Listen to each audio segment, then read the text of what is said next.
Hey everybody, welcome back to the channel. Getting back to work on the Cobra in this video. Last video I finished getting the engine all back together and got it to run for the first time in like a year, so that was a huge win. This video I need to start tackling the front suspension because that's really the last thing on my list before putting this thing on the ground and getting it back on the road. So it currently has an old coilover kit that Factory 5 used to put in their cars back when this was made, which was early 2000s. Both shocks are leaking, so I went ahead and got the Coney front coilover kit to match the new kit I put in the rear earlier this year. So that being said, gonna get the camera turned around and start getting the new Coney kit put together so I can go ahead and get everything swapped on the car. Real quick before I get started working on the Cobra, at the end of my videos I tend to mention some items that I have available for sale, and I want to take a quick moment to show you one of such items. These are all available through my Teespring store, and I decided to go ahead and order some items so I could at least show you what is out there.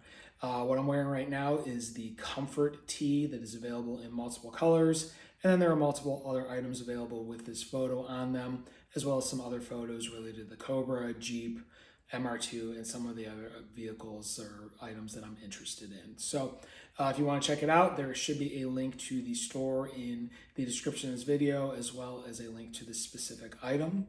I do appreciate you watching, and time to get back to work.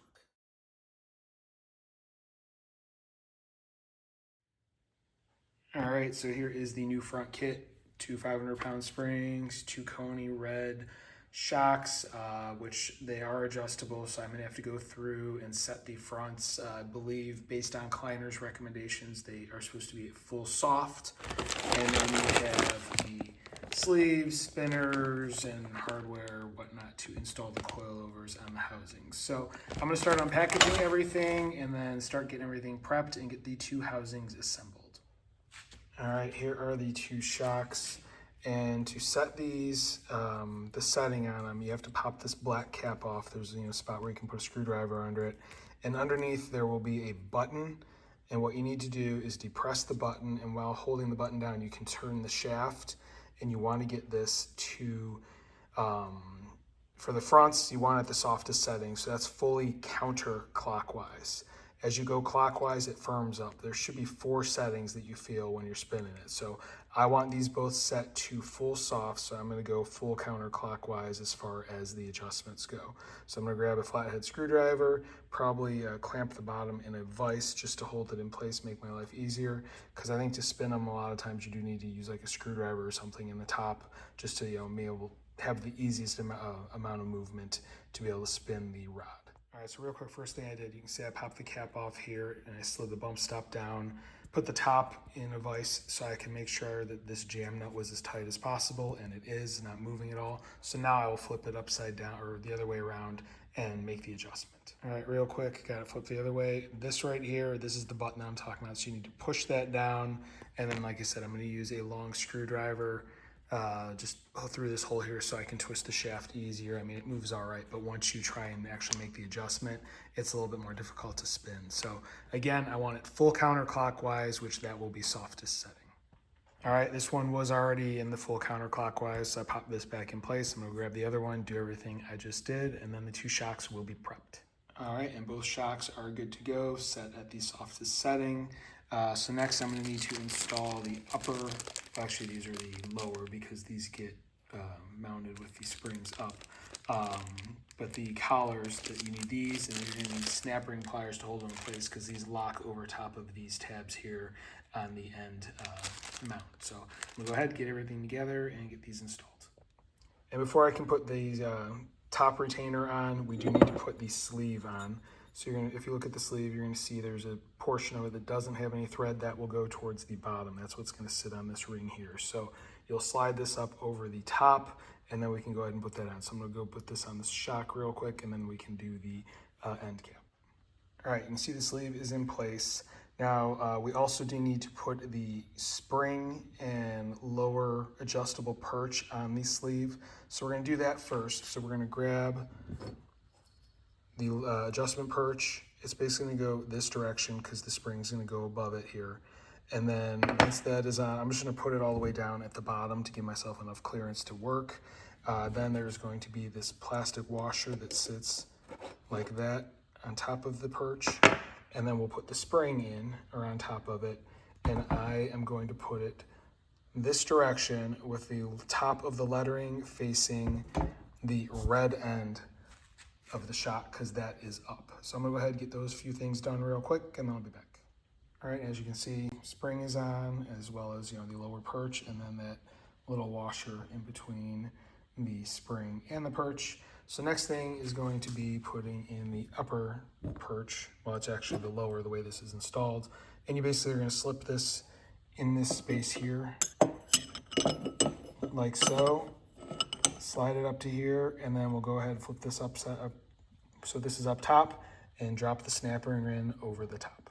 All right, and here's the finished product. I will say you want to make sure the snap ring, the opening is like opposite of the opening on the upper cup, because if you have them lined up, it can just fall off and that defeats the purpose.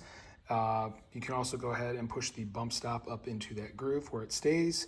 And then what I also did was I just ran the adjuster all the way up to the bottom of the spring just to put a little tension on it and make sure it's not flopping around loose. So there is one completed assembly done. I need to go grab the other one and do all the same work. All right, and there we are, number 2 assembled. Again, make sure that those things are opposite. Put the bump stop up in place, and I ran the adjuster up just to keep the spring in place. So there we go. Front coilovers are built and ready for installation. Now it is time to pull out the old stuff from the car. All right, so before I start installing the coilovers on the front, I'm gonna go ahead, the 2 rear wheels, one right there buried a little bit, I'm gonna get them cleaned up and remounted on the back because part of this is also gonna be resetting the ride height because I haven't messed with that at all. And that way I can at least get the rear wheels out of the way because on the other side of the car, it's sitting on the ground over there and just one less thing for me to trip over when I have to install the coilover on that side. So I'm gonna go ahead, clean up and reinstall the rear wheels and tires. And then I can put a jack under the rear end and just kind of see roughly where the ride height's going to be as far as the tire to wheel gap and see if I'm at least in the rough range of where I want to be. So I'll be back once the rear tires are mounted. All right, rear wheels and tires cleaned up, reinstalled, and snugged down. I did go ahead and you can see the jack handle there. I put it under the rear end, lifted it up off of the jack stands that are under the frames. And I had probably 1.5 inches above each tire between the tire and the wheel edge or the wheel well edge. So it's probably close. Obviously that's not going to be exact. You have to wait till you get the thing on the ground and roll it around a little bit and let everything settle. But that should at least let me know that I'm not going to bottom out or it's not going to bottom out into the body or anything like that. So that being said, I'm good with the rear for now. It is going to be time to move to the front. So this is going to be pretty straightforward, basically just swapping coilover for coilover. So it's basically just the top through bolt there and then the bottom one that goes through the lower control arm. Use all the same spacers and everything. I'm not going to change any of the hardware or clean up and paint the spacers now because I do plan on taking this front suspension back out probably over this winter and cleaning, painting and whatnot. It's just I've got a car show that I want to take this thing to next weekend and I haven't driven it in like a year, so I want to get it on the road at least once before the year is over. So I'm gonna go ahead and start taking out the driver front coilover. I'll let you know what sizes everything are once I come back. All right, and as you can see here, old coilover is out. So how I went about doing this, here's the upper hardware. You have a bolt, washer, 1 spacer, coilover went here, smaller spacer behind, and then washer and nut. These are both 3/4, at least the hardware I have. So loosen that up, no problem. And then on the bottom, you have this adapter mount that Factory 5 provided when you build this, because you can't get to this bolt very easily because it's sunk down into the old spring perch there. So what you do is you've got this stud that comes through and it's also a 3/4 nut and washer. So I just loosened that and removed it. Once I pulled that bolt through, I was able to lift up and out through the center of the upper control arm. So now I need to remove the adapter and spacers off of the old coilover. Those look to be 3/4 as well, pretty straightforward. Put those onto the bottom of the new coilover and then I can start reinstalling. All right, here you can see the bracket is on the new coilover. I tightened it to basically 80 foot-pounds because there's no spec in the manual. I figured that's going to be tight enough. Everything in order the way I took it off the old one. I also did wipe everything down because it was covered in shock oil from that old leaker there, as well as wipe down the inside of the spring perch where this mounts. So now I'm going to go ahead and drop it in place, get the lower bolt, nut and washer on, and then get the upper bolt put through, and then we can get this thing tightened up. All right, as you can see, everything is loosely in place. I put everything back exactly where it was as far as the spacers go. And same thing with the lower, you can see the thread coming through there. So I just need to put the nut and washer on, and then I'm gonna do the same thing, torque all of these to 80 foot-pounds, and that will be this side installed. All right, everything is torqued and in place. Apologies, in the last clip, I think I said 80 foot-pounds. I actually torqued it to 60 foot-pounds. I didn't want to snap any hardware or anything like that. For something that's, just holding the coilover in place, that should be more than enough, especially being that it is on a ball Heim style joint. So one side in onto the passenger side. All right, and passenger side installed and torqued, same as the driver's side. This one was a little bit tighter to get in for some reason. It did not want to, like, you had to put it in an angle like this, and I couldn't get it to walk around those tabs. I had to really fight and wrestle with it. Eventually got it though, but just a heads up there. It's this side seemed to be a tighter fit. So next on the list, I want to go over the 4 studs and 4 nuts on both front wheels and run a tap and die down them just to clean up the threads. I did this on the back previously. I just noticed like some of them were a little galled in a few spots, and I just want to make sure they're clean so I can get good torque and everything on the wheels. So I'm gonna go ahead, grab the tap and die, and get both front hubs all cleaned up as far as the lug nut and stud threads go. All right, just finished going around with the tap and die and cleaning up all the threads. Much better now. Next on the list before I put the wheel on is on the collar, the bottom perch. You see there that hole. You want to run a zip tie around just to kind of hold the spring to the lower perch. It just helps keep from clanking down the road. So I'm gonna grab a couple zip ties, get both sides done, and then it will be time to clean the wheels, install the wheels, and get this thing on the ground. All right, and you see the zip tie is in. What I did is I spun this around so I'd have better access from this side, and then I used a flathead to pop the bump stop upward to give myself room to work. I only put one on the one side because if you look on the other side, you'll see that the spring is not sitting flush where the hole is, so really would probably just end up breaking the zip tie over time anyway. So one on this side, one on the passenger side, all set there. Now it is time to clean up the front wheels and get those mounted. All right, as you can see, front wheels are mounted, cleaned up, all that fun stuff. So I'm gonna go grab the jacks and get this thing on the ground. All right, well there it is, back on the ground for the first time in like a year. So been a long time coming. So what I'm gonna do is I'm gonna roll it back and forth a few times, move the steering wheel lock to lock a few times, just try and get it to settle, and I'm gonna let it sit overnight. And then I will come back tomorrow, check the ride heights, and follow up there. I am also going to go ahead right now and torque all the wheels to 90 foot-pounds of torque, just so I don't forget to do that. All right, so it is the next day, and I just got back from taking it around the block just to make sure everything was good and settled. So now I'm going to go crawl underneath with the tape measure and see where the ride height is in comparison to what Factory 5 says it should be. All right, one other thing real quick before I measure and start adjusting ride heights, I did just go around all 4 corners, check tire pressures, and pump them all up to 23 PSI because that's what I run at all 4 corners. They were all about 4 PSI lows. So now I can go ahead, grab tape measure, and start checking ride heights. All right, crawled underneath and measured the frame rails, all 4 corners at the end. Here's my measurements. So the rears, left rear was 5 inches, right rear was 5 1/8. Goal for the rear is 4 3/4, so high back there, obviously. And the fronts, both of them were 5 3/4. Goal is 4 1/2, so I am way high in the front. So what I am going to do is start in the front because that's probably going to shift some of the balance off the rear as well, and get the front lowered to where it's supposed to be. So I'll jack up each corner, get behind the wheel, drop the sleeves. I'm looking to drop this thing 1 1/4 inches, so I'll probably lower the sleeves about 1 inch on each side and see what that gets me, and then go from there. So I'm gonna go ahead and get to work on the front. All right, well, fronts, I lowered them an inch on each side, and now I'm sitting at 3 3/4. So I definitely overshot it. I want to be at 4.5.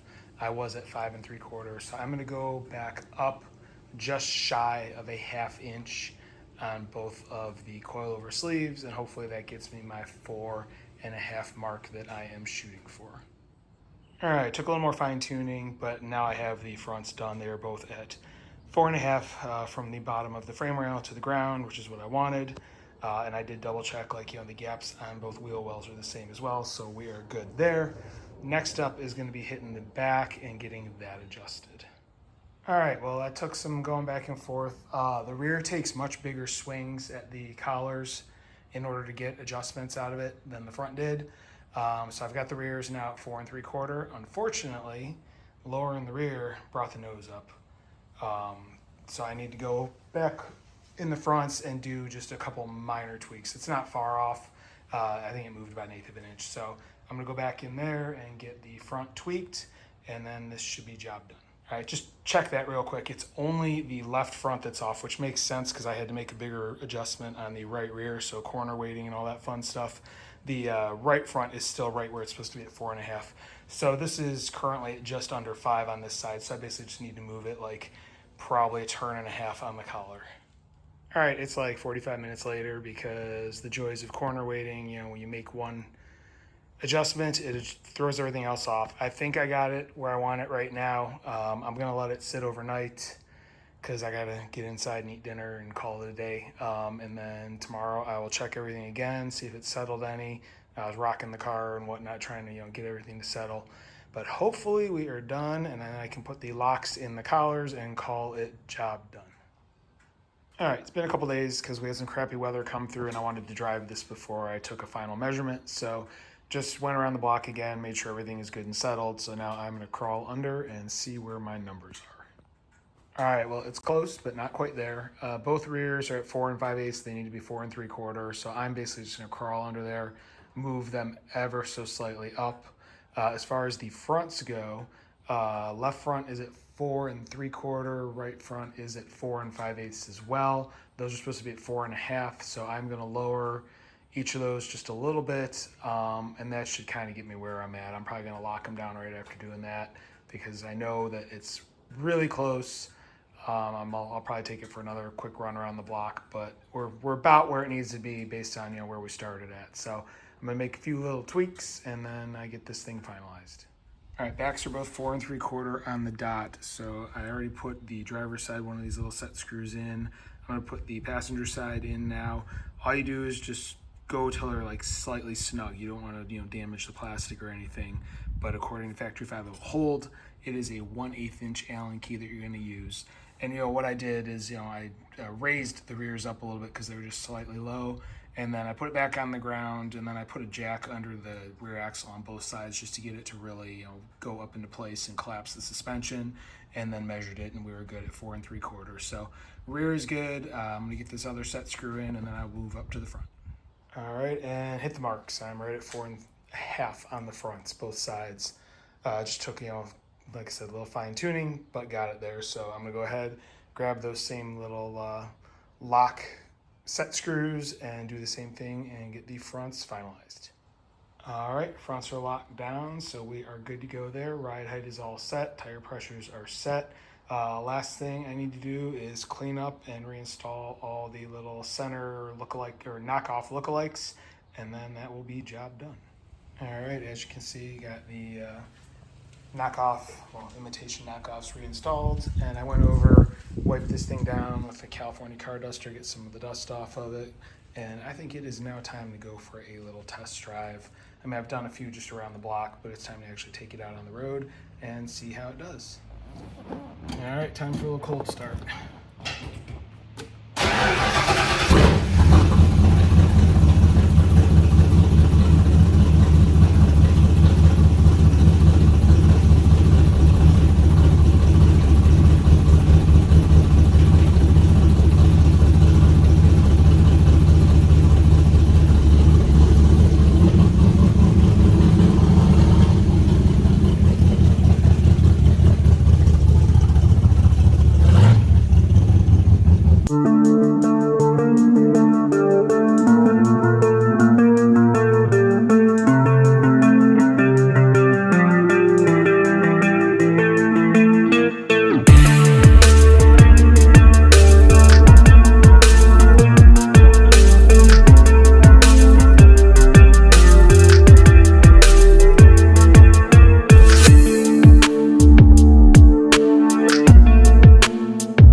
All right, and back from the drive.